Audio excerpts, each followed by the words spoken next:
Если у вас плохо работает YouTube, переходите по ссылке в описании. Мы там собрали и регулярно актуализируем способы, как ускорить. И еще, если вы будете 7 января в Израиле, то приходите на мой спектакль. Будет шоу, увидите, как записываются ежедневные ролики. Будет также встреча со мной. Билеты тоже в описании. Разбирая риторику путинского официоза, мы часто пытаемся проследить его эволюцию. Как с течением времени меняются установки. К примеру, в начале войны говорилось о братском украинском народе, который необходимо освободить от нацистов и наркоманов. Потом оказалось, что украинского народа нет вовсе. Затем выяснилось, что он все-таки есть и потому должен быть уничтожен. Однако, говоря о том, что тезисы последовательно сменяют друг друга, мы несколько упрощаем картину. В информационном сопровождении войны они существуют одновременно, просто меняются пропорции. Например, становится больше людоедской риторики с призывами к заморозке городов, к ядерной войне и геноциду. А разговоров про помощь нашим братьям меньше, но совсем они не пропадают. Где-то раз в полгода Путин невпопад вдруг напоминает про братство и дружбу. Сосуществование взаимно противоречивых тезисов постоянно порождает всевозможные курьезы. Осенью 23 года Владимир Соловьев в своей программе вдрызг разругался со своим давним израильским другом Яковом Кедми, потому что Израиль бомбит Газу, а российская армия, мол, и близко ничего подобного себе не позволяет. Через несколько месяцев в этой же студии Соловьев картинно восторгается руинами уничтоженного Волчанска, некогда русскоязычного города на востоке Украины. Но что там месяцы? С разницей буквально в одни сутки Соловьев может сказать: «Мы не воюем с мирными жителями», и тут же воскликнуть: «Как же можно с мирными гражданами не воевать?»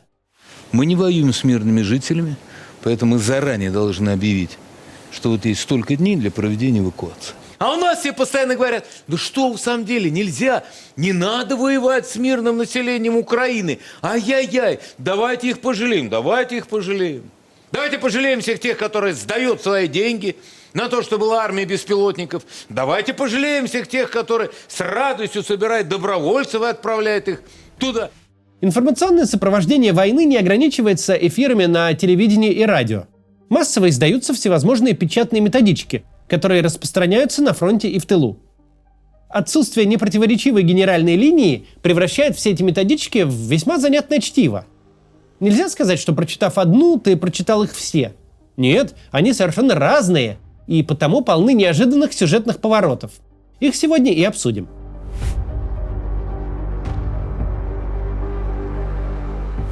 В прошлых роликах мы разбирали боевой листок бойца СВО и методическое пособие «Живу, сражаюсь, побеждаю», которое с тех пор выдержало аж несколько переизданий.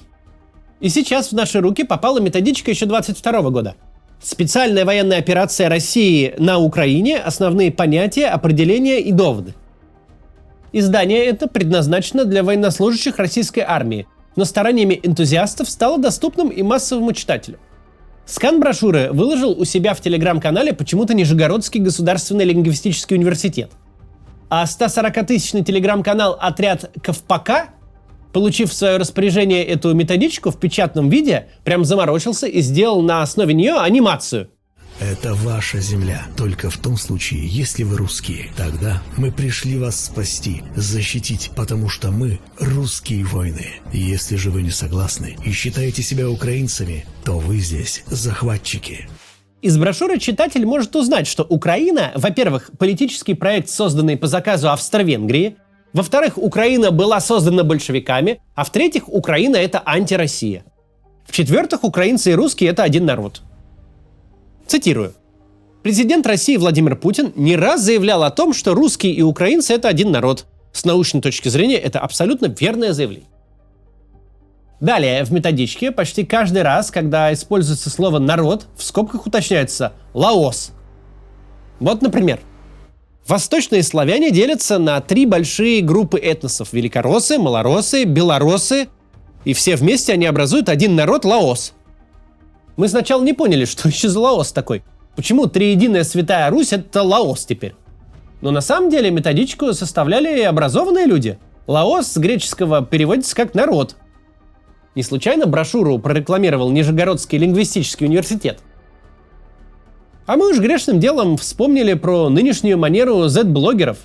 Они, желая написать что-то крамольное про вооруженные силы России, Дабы обойти статью о дискредитации армии, постоянно используют эвфемизм «армия Лаоса». Брошюра, напомню, посвящена специальной военной операции. Но прежде чем перейти к сути дела, авторы наваливают 20 страниц теоретической базы, вроде такой. Украинство основывается на утверждении существования неких украинцев, населяющих юго-западный фрагмент Большой России, определяемый как Украина. Слова «украинцы» и «Украина» взяты в кавычки. Далее по тексту. Искусственная страна, искусственный язык, искусственный народ, а считать самого себя украинцем – это, мол, автоматически значит быть нацистом и русофобом. Нет, дескать, права украинского народа на самоопределение, а есть некое страшное и ужасное украинство. Разбирать подробно этот поток шовинизма, который почему-то преподносится как антифашизм, после 3 лет войны уже не так интересно. Интереснее посмотреть из 25 года, как авторы методички видели так называемую спецоперацию в 22-м. Сделаем это после небольшой рекламы. Посмотрите, пожалуйста. Сегодня карта зарубежного банка не излишество, а необходимость. Если вы пользуетесь иностранными сервисами или планируете поехать за границу, вам понадобится карта, которую можно будет пополнять из России. Если вы фрилансер и планируете выйти на международный рынок, вам понадобится счет в зарубежном банке для того, чтобы получать ваш гонорар. Сервис Visa Tut One поможет вам открыть банковский счет в казахстанском, турецком, киргизском или армянском банке удаленно и оформить карты Visa и MasterCard. С помощью этих карт вы сможете совершать международные платежи, бронировать отели, оплачивать онлайн-сервисы. Сможете подключить их к Google и Apple Pay. Головной офис компании находится в Казахстане, но карты доставляют также по всей России. Причем рабочую карту иностранного банка вы получите всего за 1-3 дня по цене значительно меньшей, чем поездка в другую страну для открытия счета. Сервис Visa Tut One не просто оформит вам карту, но еще и даст подробные инструкции на всех этапах открытия счета. И даже после получения карты Visa Tut One будет на связи, и вы всегда сможете обратиться в поддержку сервиса. Так что, если вы решили оформить карту зарубежного банка, переходите по ссылке в описании и читайте про условия. Там много разных вариантов. По цене, по способам пополнения, по используемой валюте. Можно подобрать карту под свои задачи, а с промокодом CATS будет дополнительный бонус – скидка в 5%. Продолжим. Разговор про СВО стартует лишь на 19-й странице, когда начинается раздел с заголовком «Почему специальная операция, а не война?». После вопроса сразу же следует ответ. Проводимая на территории бывшей Украины, в скобках, как государство это политическое образование фактически больше не существует, скрываются скобки. Так вот, проводимая демилитаризация и денацификация называется специальной операцией, а не войной по той причине, что идея украинства разделяется лишь незначительной частью населения этого бывшего государства. Звучит мудрено, хотя я даже специально подсократил цитату, убрав несколько словесных оборотов. Если совсем просто, то они говорят, что войны нет, потому что нет государства, с которым можно было бы воевать. Идет спецоперация против ограниченной группы людей, меньшинства, считающего себя украинцами и придерживающегося идей украинства. А большинство вроде как не против операции. В общем, не война, а спецоперация. Или нет? Дальше в брошюре идут 2 параграфа подряд. Россия ведет войну с Западом, и Россия предотвратила большую войну. Если вы запутались, дальше авторы распутывают. Несмотря на то, что официально Россия проводит на территории бывшей Украины военную операцию, это не означает отсутствие войны. Россия участвует в войне с Западом, проводя специальную военную операцию на территории Украины, направленную на денацификацию и демилитаризацию этого искусственного образования, но не направленную против жителей Украины, большинство из которых являются русскими. Так, а если Россия участвует в войне с Западом, то почему Россия предотвратила большую войну? Объяснение есть. Есть морская цивилизация Запада и сухопутная цивилизация России, Евразии. Авторы прям не ссылаются на Александра Дугина, но тут прям в его стиле. Морской и сухопутной цивилизации нельзя почему-то соприкасаться, иначе между ними обязательно будет ядерная война. А в такой войне от европейского континента, уточняет брошюра, не останется ничего. Цель СВО – сделать из Украины буферную зону между Западом и Востоком и не допустить взрывоопасного соприкосновения цивилизаций, которое приведет к обмену ядерными ударами и гибели Европы. А почему именно Европы? А потому что именно на нее будут падать сбитые ракеты с ядерными боеголовками. Вот так вот. С такой вот уверенностью авторы пишут о каких-то высоких материях и сложно сочиненных цепочках событий. Война суши и моря, гибель Европы от сбитых над нею ракет. Подобные методички на самом деле сложно разбирать. В одной составители фанатично верят в концепции Льва Гумилева о пассионарности и суперэтносах. В другой излагают как истину в последней инстанции философию Александра Дугина. Я вот человек приземленный, мне хочется поговорить предметно. О том, что гибнут десятки, а то уже и сотни тысяч граждан России. Еще сотни тысяч получают физические и психологические увечья. Как минимум 300 тысяч россиян были мобилизованы. На днях уже третий подряд Новый год семьи встречали без своих отцов, мужей и сыновей. Об этом бы поговорить, да о стертых с лица земли городах. А в методичках возвышенный полет мысли и высокие материи. А также падающие ядерные ракеты на Европу. Падающие, сбитые. Но вернемся к спасению Европы. Цитирую. Благодаря России, предотвратившей большую войну в пользу локальной спецоперации, страны Евросоюза отделались легким испугом. 3 года мы на канале разбираем про военный агитпроп. Много разного читали и смотрели. Однако идею о том, что цель СВО спасти Евросоюз, кажется, встречаем впервые. Ладно, а какие еще есть цели у СВО? Ведь не ради же лишь одного Евросоюза гибнут россияне. Цели есть еще 3. Демилитаризация, денацификация и деукраинизация. Брошюра постулирует, что украинцы обязаны навсегда отказаться от притязаний на свое национальное государство и разукраинизироваться, то есть превратиться из украинцев обратно в малороссов. Малороссы были, есть и будут. Это неотъемлемая часть большого русского народа со своими культурными, бытовыми и языковыми особенностями. Это неотъемлемая часть русских людей, и мы их любим. Ошибка в том, что в течение нескольких десятилетий малороссов называли «украинцами» в кавычках. Параграф про деукраинизацию заканчивается лозунгом «нет украинству, нет Украине, украинцам, украинизации, да малороссам, их культуре, традициям, языку, говорам» в скобках. Далее начинается самая кровожадная глава методички под названием «Операция возмездия». Там говорится, что Украина, мол, в период с 14 по 22 год физически уничтожила на территории своей страны десятки тысяч этнических русских. А еще десятки тысяч были подвергнуты изнасилованиям и пыткам. Что, конечно, ложь. Об этом мы еще поговорим. Пока цитата. Один из главных мотивов специальной операции – отомстить за жизни и страдания русских людей, наказать насильников и убийц за совершенные преступления. Даже если это отмщение приводит к страданию мирных людей, это не является для большинства из них наказанием без вины, ибо они все эти годы солидаризировались с украинскими преступниками, либо молчали, делая вид, что их все устраивает. В завершении, как и положено, идут призывы к союзничеству с Богом. У немецких солдат, которые вторгались в Советский Союз, в свое время на пряжках ремней было выбито «Gott mit uns» – «С нами Бог». Ну вот и в этой методичке что-то похожее. Тоже Бог с ними. Возмездие – это правильное, традиционное, согласно нашим традиционным религиям, необходимое обоснование для тех, кто участвует в специальной военной операции на территории бывшей Украины. Мы, пишут, должны отомстить за русских людей. Мы правы, Бог на нашей стороне.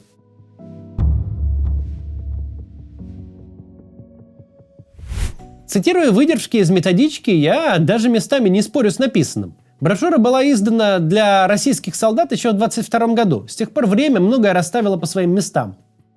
Кровавая война с этим, как они пишут, бывшим, несуществующим, придуманным большевиками искусственным государством идет уже 3 года. Тут, кстати, стоит напомнить авторам методички, что наша с вами Российская Федерация была буквально придумана большевиками.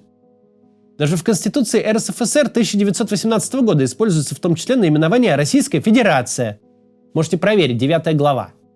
Так что не нужно играть в эту игру. Вашу страну создал Ленин, а значит, ее быть не должно. Авторы брошюры в 1922 году писали как о свершившемся факте про убийство в Украине десятков тысяч русских. Но вот только случилось это убийство не до, а после 24 февраля 1922 года, когда на востоке Украины один город за другим стали превращаться в лунные пейзажи. Это все были русскоязычные города. Десятки процентов их жителей в графе «национальность» указывали, что они русские. В какой из этих городов ни ткни, будь то Бахмут или Солидар, Марьинка или Попасная, Рубежная или Северодонецк. На момент февраля 22 года власть там непременно была у какой-нибудь русскоязычной, русофильской или открыто пророссийской партии. ОПЗЖ или ОП, партия «Порядок» и «Наш край», блок Бойченко и так далее. Но я процитирую брошюру, послушайте. «Войны союзнических сил». Что интересно, с кем они там союзничают? «Вы спасаете русских от геноцида, от полного физического или культурного истребления. На вопрос, что вы тут делаете, смело и открыто отвечайте. Мы спасаем русских от уничтожения. Если этого не сделать, русских на Украине просто не останется, они будут убиты, они будут вынуждены бежать со своей земли». А что именно происходит в результате войны, как не то, что здесь написано? Одной из главных побед прошлого года было взятие российской армии Угледара. Сама же армия тогда отчиталась. Из 15 тысяч жителей в Угледаре осталось 116 человек. А куда же делись все остальные, которые совершенно мирно жили там до февраля 22 года? Эти люди 3 года назад говорили и читали газеты на русском языке, выбирали себе русскоязычную власть, устраивали праздники на русском, отмечали 9 мая, отмечали 31 мая, день памяти 13 советских десантников, погибших в 1943 году. Это местные угледарские герои. Так куда же делось все русское и русскоязычное население Угледара? Эти люди либо были убиты, либо были вынуждены бежать со своей земли на запад Украины или в Европу. Прям как написано в брошюрке этой. За Угледар 2 года шли страшные бои. Тысячи, если не десятки тысяч солдат российской армии были убиты и покалечены. Не во имя чего-то нужного, не как те 13 десантников, а только лишь затем они потеряли здоровье или жизнь, чтобы выдуманные пугалки про убийство русских и изгнание их с родной земли были воплощены наяву. Не Киевом, который не лез в местное самоуправление на Донбассе, не ужасными украинскими националистами, которые пролетели на всех последних выборах как фанера над Парижем и потеряли при Зеленском даже те мандаты, что у них были во времена Януковича. Все те ужасы, что ранее существовали лишь в воспаленном воображении идеологов так называемой СВО, превратились в явь после и в результате ее начала. Я привел в пример один лишь Угледар. А сколько таких городов и поселков на востоке Украины, где жили тысячи и десятки тысяч близких нам по языку и культуре людей? Где теперь зимой среди руин, без тепла, воды и света, без магазинов и аптек, без транспорта, как-то выживают считанные сотни оставшихся. Кто совершил с русскоязычными и с русскими людьми такое? Бандеровцы? Юлия Тимошенко? Дмитрий Ярош или Олег Тягнебок? Или, может, Владимир Путин, затеявший освобождение? В методичке из 22 года есть любопытный риторический прием. Составители брошюры вряд ли предполагали, как именно в 25 году прозвучат их слова. Они спорят с утверждением, что происходящее в Украине – это внутреннее дело самой Украины. И пишут, цитирую, «Убийство русских – это наше дело», они так пишут. Не поспоришь тут с ними. Убийство русских действительно ваше дело. И относится это не только к украинским, но и к российским русским. В брошюре я обратил внимание на один абзац, обращенный неожиданно к гражданам Украины. То ли такой риторический прием, то ли абзац добавлен на случай, если издание окажется в руках у украинцев. Вот что там написано. Никакой Украины никогда в течение тысячелетней истории не было. Это ваша земля только в том случае, если вы русские. Тогда мы пришли вас спасти, защитить, потому что мы русские воины. Если же вы не согласны и считаете себя украинцами, то вы здесь захватчики. Авторы прямо называют людей, родившихся и выросших в своих городах и селах, захватчиками. Но и вместе с тем они сильно лукавят, предполагая, будто снаряды ствольной и реактивной артиллерии, авиабомбы способны распознать, к какому этносу относит себя житель того или иного населенного пункта. Не могут. Мы пару раз упоминали на нашем канале одну из старейших газет Востока Украины «Знамя индустрии». Она всегда выходила в Украине на русском языке. И даже сейчас новости на сайте издания публикуются на русском. 2/3 новостей про обстрелы городов, сгоревшие дома, раненых и убитых горожан, про прерванное водо- и электроснабжение. Составители методички написали отдельный параграф под названием «Не мы первые». Там они напоминают про страшные и несправедливые войны, которые развязали Соединенные Штаты. И в такой формулировке есть некоторое саморазоблачение. Мол, не мы первые, кто развязал несправедливую бойню, а никакую не специальную операцию по спасению русских. Но напрашивается еще одно сравнение. Авторы брошюры не первые, кто отрицает право на существование народов и государств, кто распространяет кровавые наветы и зовет Господа Бога себе в союзники. В 1965 году знаменитый советский режиссер Михаил Ром ввел в оборот понятие «обыкновенный фашизм». Так вот, вся эта методичка, где я далеко не все еще процитировал, она и есть тот самый обыкновенный фашизм. Методичку эту можно давать студентам, но не с целью почерпнуть оттуда какую-то мудрость, а для семинара, чтобы разобрать, как пишут фашистские тексты, какие приемы при этом используют. Просто поразительно, что в нашей стране что-то подобное может распространяться и всерьез. И это как будто даже нормально. Выкладывает PDF-ку Нижегородский лингвистический университет.